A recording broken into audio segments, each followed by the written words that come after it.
O dabar eilė 8-ajam mūsų konkurso dalyviui – Tomui. Petras geri pastoviai padaro avarijas. Jonas geri ir niekados nepadaro avarijų. Petras nuėjo pas Joną į klausą, kaip tu geri ir pastoviai nepadarai avarijų. Sako, Jonas yra paprasta taisyklė. Atnešk litrą degtinės, papasakos. Atnešiu jį, išgeri, rodė pirštą. Kiek matai pirštų? 1. Neužtenka. Nešda Petrai 1 litrą. Atneši, išgeri litrą, rodo, kiek pirštų matai 3. O, galim važiuoti. Važiuok yra viskas labai paprasta. Įsėdi, važiuojam. Matai 3 bobutės, vidurį netikra. Apvažiuojam. O, matai 3 mašinos iš priekį atvažiuoja, vidurį netikra. Apvažiuojam. Nu, Petras suprato, jau, sako, galiu tikrai aš važiuoti. Atsėda Petras už vairą.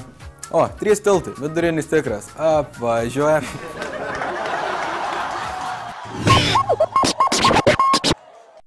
Ir kągi pasakys mūsų didžiai gerbiama komisija?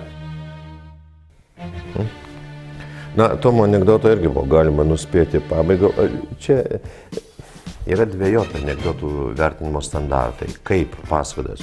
Gali pasakotojas patį geriausią anekdotą sudirbti taip, kad jis visiškai gali būti nejuokingas. O vėl kita bėda yra, kada anekdotas yra žinomas. Ir labai yra sunku nustebinti klausytoją, jeigu jau klausytojas turi išankstinę nuostatą. Ai, žinau, kaip baigėsi tas anekdotas, bet iš mandagumo paklausysiu. Tai, na, šiuo atveju aš irgi iš mandagumo paklausiau. Nieko asmeniško, trejetas.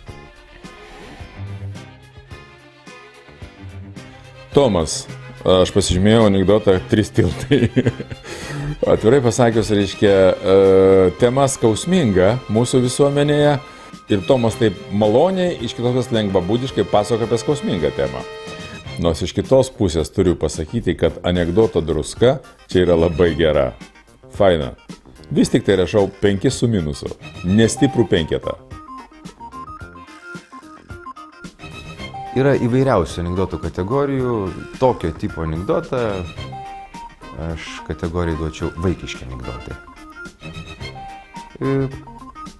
Pakankamai normaliai papasakota, tik tai tiek, kad jisai, na, savo prigimtimi šitas anekdotas nėra pagal mano humoro skalę juokingas, jisai tiesiog toks, 3.